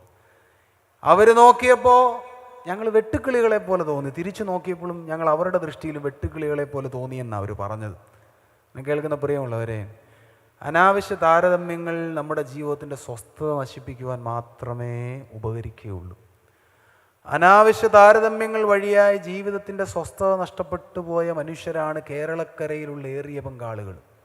എന്തുകൊണ്ടാണ് ഇത്രമാത്രം മനുഷ്യർ കടക്കണിയിൽ അകപ്പെട്ടു പോയെന്നറിയാമോ? നമ്മുടെ അടുത്ത വീടുകാരൻ ഒരു 3000-4000 സ്ക്വയർ ഫീറ്റ് ഉള്ള വീട് വെച്ചു. നമുക്കതിൻ്റെ ആവശ്യമൊന്നുമില്ല, 2 പേരേ ഉള്ളൂ. പക്ഷേ അവിടെ വെച്ചത് എവിടെയും വെക്കണം, ഇവിടെയും വെക്കണം. ഈ കണ്ട ബാങ്കുകളൊക്കെ ലോൺ കൊടുക്കാൻ ഇങ്ങനെ ഇരുന്നു. നമ്മളെല്ലാം യാതൊരു മടിയും കൂടാതെ അത് പോയി വാങ്ങിച്ചു. നമ്മൾ നമ്മുടെ കഴിവിൽ ആശ്രയം വെച്ചു, ജോലിയിൽ ആശ്രയം വെച്ചു. പക്ഷേ ഈ പ്രപഞ്ചത്തിൻ്റെ ഗതി എങ്ങനെ തിരിയുന്നു എന്നുള്ളത് നമുക്കറിയുകയില്ലായിരുന്നു. ഒരു കോവിഡ് വന്നു, ഇത് ലഭിച്ചുകൊണ്ടിരുന്ന ശമ്പളത്തിൻ്റെ നേരെ പകുതിയായി. ജീവിത വ്യാപാരങ്ങൾ ക്രമപ്പെടുത്താൻ സാധിക്കുന്നില്ല, EMI അടയ്ക്കാൻ സാധിക്കുന്നില്ല. അത് നിമിത്തം കടക്കണിയിലകപ്പെട്ട് ഒന്നും മിണ്ടാതെ കടന്നുപോയ ഒത്തിരി മനുഷ്യരുണ്ട്. അനാവശ്യ താരതമ്യങ്ങളാണ് ജീവിതത്തിൻ്റെ സ്വസ്ഥത കെടുത്തുന്നത്. അനാവശ്യമായ താരതമ്യമൊന്നും ചെയ്യേണ്ട. ദൈവം പുലർത്തുവാൻ തക്കവണ്ണം ആവശ്യമായതെല്ലാം നമുക്ക് നൽകും. അവിടെ ഉള്ളതുകൊണ്ട് തൃപ്തിപ്പെട്ട് ജീവിപ്പാൻ തക്കവണ്ണം നമുക്ക് ഇടയായി തീരണം. ഏറ്റവും അവസാനമായ എൻ്റെ വാക്കുകൾ ഉപസംഹരിക്കുകയാണ്. ആദ്യം ഞാൻ പറഞ്ഞു, കാലേബിൻ്റെ ഒരു പ്രത്യേകത, അവൻ നിരാശയുടെ പടുകുഴിയിൽ പ്രത്യാശയുടെ തിരി തെളിയിച്ചു. രണ്ടാമതൊരു പ്രത്യേകത കൂടിയുണ്ട്. അതിങ്ങനെയാണ്, അവൻ ദൈവത്തിൻ്റെ പരിപാലന വിധങ്ങളിൽ നന്ദിയും തൃപ്തിയും ഉള്ളവനാണ്. ഈ സംഭാഷണം നിങ്ങൾ വായിച്ചു നോക്കുക, എത്ര മനോഹരമാണെന്നറിയാമോ. യോശുവ പ്രവചന പുസ്തകം 14-ാം അധ്യായം 10-11 വാക്യങ്ങൾ അദ്ദേഹത്തിൻ്റെ സംഭാഷണമാണ്. കാലേബ് 85 വയസ്സുള്ള വൃദ്ധനായി. അദ്ദേഹം പറയുകയാണ്, യഹോവ മോശയോട് ഈ വാക്ക് കൽപ്പിച്ചത് മുതൽ ഈ 45 സംവത്സരത്തോളം എന്നെ താനിതാ അരുളി ചെയ്തിരിക്കുന്നത് പോലെ ജീവനോടെ വെച്ചിരിക്കുന്നു. ഇപ്പോഴെനിക്ക് 85 വയസ്സായി. മോശ എന്നെ അയച്ച നാളിലെ പോലെ ഇന്നും എനിക്ക് ആരോഗ്യമുണ്ട്. പടവെട്ടുവാനും പോവുകയും വരികയും ചെയ്യുവാനും അന്നത്തെ പോലെ തന്നെ ഇന്നും എൻ്റെ ആരോഗ്യം ഇരിക്കുന്നു. സംതൃപ്തിയുള്ളൊരു മനുഷ്യനെ ഇങ്ങനെ പറയാൻ പറ്റുകയുള്ളൂ. 85 വയസ്സുള്ളൊരു മനുഷ്യൻ 40 വയസ്സിൽ യാത്ര ആരംഭിച്ചതാണ്. അതാദ്യം പറയുന്നുണ്ടല്ലോ, യഹോവയാകുന്ന ദൈവം മോശ വഴി എന്നെ വിളിക്കുമ്പോൾ എനിക്ക് 40 വയസ്സായിരുന്നു, ഇപ്പോൾ എനിക്ക് 85 വയസ്സായി. എന്നിട്ട് പറയുകയാണ്, ഒന്നിലും ഒരു കുറവും എൻ്റെ ദൈവം വരുത്തിയിട്ടില്ല. എന്നെ കേൾക്കുന്ന പ്രിയമുള്ളവരെ, കാലേബ് ദൈവത്തിന് ഇഷ്ടമുള്ളവനായി മാറിയതിൻ്റെ രണ്ടാമത്തെ കാരണം ഇതാണ്. ദൈവം നടത്തിയ വിധങ്ങളിലെല്ലാം അവന് തൃപ്തിയുണ്ട്. ദൈവം നടത്തിയ വിധങ്ങളിലെല്ലാം അവന് നന്ദിയുണ്ട്.